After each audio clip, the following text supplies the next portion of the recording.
प्रिय छात्रों, आज 10वीं कक्षा के हिंदी विषय में आप सभी लोगों का स्वागत है। और प्रकरण जो अजंता पिछले दिन भगवत शरण उपाध्याय जी के द्वारा यह पुरातत्व विभाग से संबंधित यह जो जानकारी आप लोगों को दी जा रही थी, तो आज उसी का दूसरा भाग आप लोगों के सामने रखा जाएगा। यह दूसरा भाग होगा द्वितीय भाग।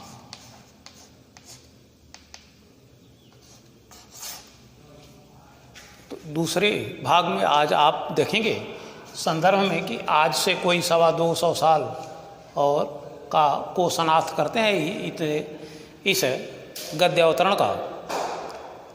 आप शब्दार्थ और भावार्थ देखेंगे। तो आइए कि आज से 225 साल पहले से ही हमारे देश में पहाड़ काटकर मंदिर बनाने की परिपाटी चल पड़ी थी।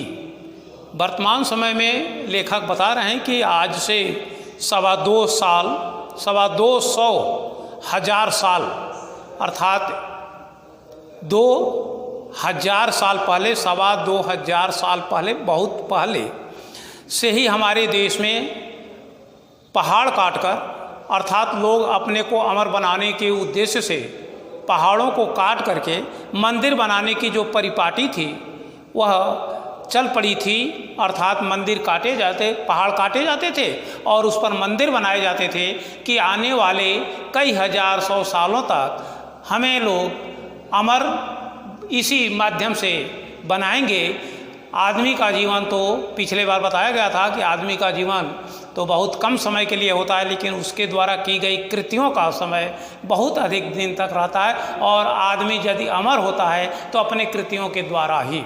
इसलिए यह 225 साल पहले जो पहाड़ों को काट करके मंदिर बनाने की प्रक्रिया चली थी, परिपाटी चली थी। और अजंता की गुफा पहाड़ काटकर बनाई जाने वाली देश की सबसे प्राचीन गुफाओं में से है। अर्थात अजंता की जो गुफा है वह इसमें पहाड़ काट करके मंदिर बनाने जाने वाली परिपाटी के हिसाब से सबसे प्राचीन गुफा है। अर्थात अब इससे पुराना कोई गुफा नहीं है। इसमें सबसे प्राचीन गुफाओं में जिसे अजंता कहा गया, उसमें पहाड़ों को काट करके मंदिर बनाने का काम चल रहा था।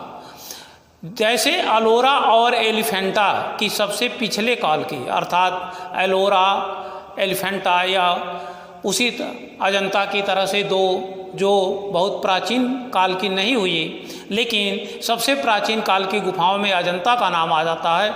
और अजंता के ही परिपाटी में बहुत बाद में जो है वह एलिफेंटा और एलोरा की में भी पर्वतों को काटकर मंदिर बनाने की परिपाटी चली थी। देश की गुफाओं या गुफा मंदिरों में सबसे विख्यात अजंता के हैं। अर्थात हमारे देश, अपने ही देश नहीं बल्कि विदेश में भी अगर देखा जाए तो गुफा मंदिरों में सबसे विख्यात अर्थात प्रसिद्ध, सबसे प्रसिद्ध है तो वह है अजंता की गुफा, जिनकी दीवारों और छतों पर लिखे चित्र। अर्थात आप इन गुफाओं में देखेंगे तो पर्वतों को काट करके, पहाड़ों को काट करके और उसमें दीवारों पर तथा छतों पर चित्र दुनिया के लिए नमूने बन गए। यह पहला ऐसा अजंता का गुफा था जिसके दीवारों पर और छत पर दोनों तरफ कारीगरी की गई थी और इसके द्वारा जो चित्र बनाए गए थे वह सारी दुनिया को आकर्षित करने के क्षमता रखती थी। वह नमूना बन गए। चीन के तुनहुआंग और लंका के सिमरिया की पहाड़ी दीवारों पर उसी के नमूने के चित्र नकल कर लिए गए थे। अर्थात सबसे प्राचीन अजंता को देख करके इसी परिपाटी के अनुसार चीन के तुनहुआंग और लंका अर्थात श्रीलंका की सिमरिया कि पहाड़ी दीवारों पर उसी के अनुसार उसके चित्र का नकल करके वहाँ भी बनाए गए थे। और जब अजंता के चित्रों ने विदेशों को इस प्रकार अपने प्रभाव से निहाल किया, अर्थात अपने ही देश में नहीं बल्कि विदेशी लोग भी इस गुफा के दीवारों पर बने चित्र को देखे और उससे आकर्षित होकर के वह अपने देश में भी जाकर के ऐसे ही चीन और लंका में भी इसका नकल करके चित्र बनाए गए, तो भला अपने देश में इसका स्थान प्रसिद्ध क्यों नहीं रहेगा। इसलिए निहाल किया, तब भला अपने देश के नगर देहात उनके प्रभाव में कैसे निहाल न होते, अर्थात यह सबको निहाल अर्थात संतुष्ट किया सबको, तो हमें भी संतुष्ट होना स्वाभाविक है। बाघ और सितन वत्सल अर्थात सितन वसल की जो गुफाएं हैं उसी अजंता की परंपरा में से हैं, अर्थात अजंता के नकल करके बाघ और सितन वसल की गुफाएं भी उसी परंपरा के अंतर्गत, अर्थात उसे काट करके उन पहाड़ियों को भी काट करके उनके छत और दीवारों पर विभिन्न प्रकार के चित्र बनाए गए जो अजंता से मिलते जुलते थे। जिनकी दीवारों पर जैसे प्रेम और दया की, वह प्रेम और दया की एक दुनिया ही सृज अर्थात सृजन की गई। जिनके दीवारों को देखने मात्र से ऐसा लगता है कि जो चित्र बनाए गए हैं वह प्रेम और दया के सभी चित्र हैं, जिस पर दुनिया ही सृज गई, अर्थात दुनिया में जो प्रेम और दया के पाठ पढ़ाए जाते हैं वह सारे पाठ उस उसके दीवार और छत पर बने चित्र में दिखाई देते थे और दिखाई दिए हैं।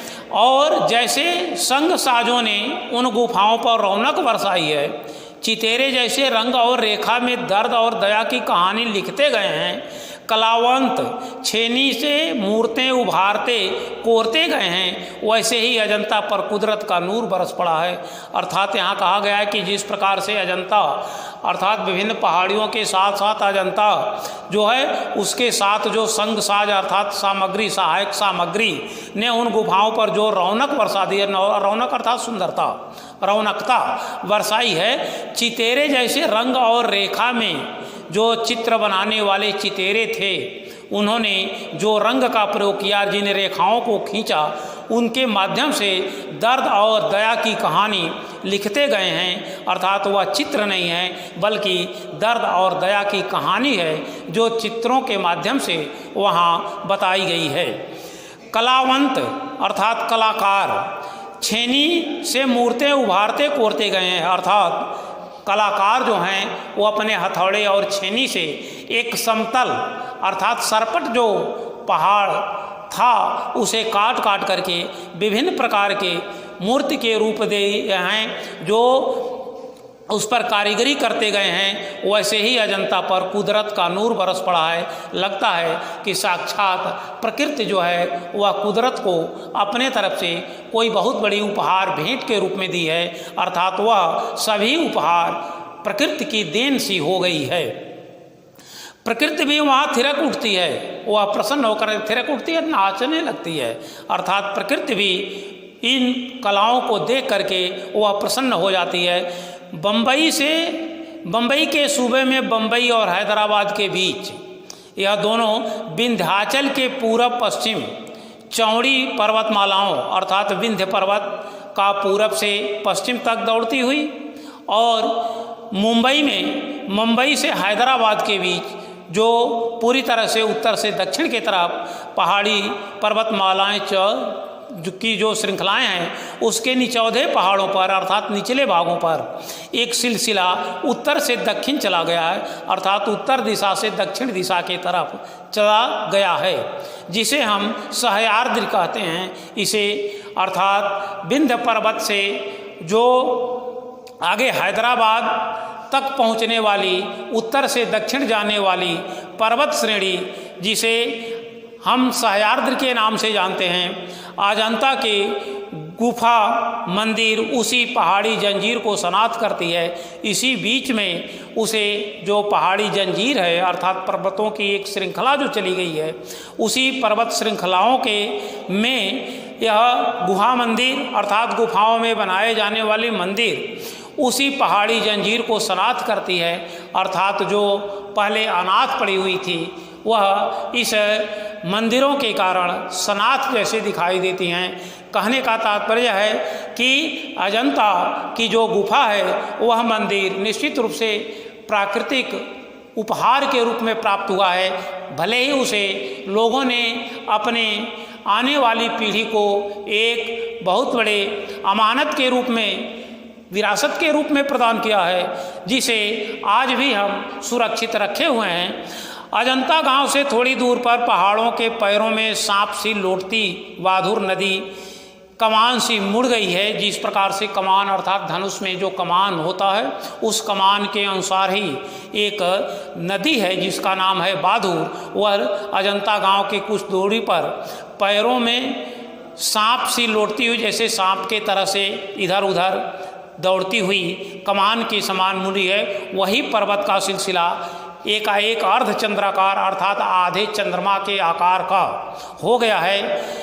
कोई 250 फुट ऊंचा हरे वनों के बीच मंच पर मंच की तरह अर्थात इनका प्राकृतिक बनावट ही ऐसा है जैसा लगता है कि एक मंच के ऊपर दूसरा मंच तैयार किया गया है। यह पहाड़ों का पर्वतों का मंच की तरह उठते पहाड़ों का यह सिलसिला अर्थात क्रम हमारे पुरखों अर्थात पूर्वजों को भा गया अर्थात अच्छा लगा, सम्मोहित कर लिया और उसके तरफ उनका ध्यान गया और उन्होंने उसे खोद कर भवनों महलों से भर दिया। अर्थात उन पहाड़ियों पर उन्हें काट काट करके विभिन्न प्रकार के भवन विभिन्न प्रकार के महल तैयार कर दिए। सोचिए, यहाँ लेखक जो है वह पाठक गण को थोड़ा यह सावधान कराते हुए ऐसा कहना चाहते हैं कि सोचिए, जरा ठोस पहाड़ी की चट्टानी छाटती और कमज़ोर इंसान का उन्होंने जो मेल किया अर्थात एक तरफ पहाड़ी और वह भी सामान्य पहाड़ी नहीं जिसकी कठोरता अपने आप में बेजोड़ है, उस कठोर पहाड़ी की छाती पर कमज़ोर इंसान ने, जो इंसान क्षणिक है कुछ दिन के लिए है, वह उसके हाथ भी काफ़ी कोमल होते हैं, लेकिन उन कोमल हाथों से छेनी और हथौड़ी से काट करके जो मेल किया तो पर्वत का हिया दरकता चला गया। यह पर्वत भी हार मानने को तैयार हो गया कि मनुष्य में वह अद्भुत शक्ति है जो जैसा असंभव काम भी अगर चाहे तो मनुष्य के वह कोमल हाथों के द्वारा हो सकता है। और वहाँ एक से एक बरामदे, हाल और मंदिर बनते चले गए। इन कोमल हाथों के द्वारा ही मनुष्यों ने उस कठोर चट्टान पर भी अपने अनुसार, इच्छा अनुसार अनेक प्रकार के वह बरामदे, हाल और मंदिर जो आकर्षक रूप में बनाते चलते दिखाई देते हैं, उसे मनुष्य ने बनाया, जिससे पर्वत भी उस मनुष्य के सामने अपनी कठोरता को निश्चित रूप से त्याग देता है।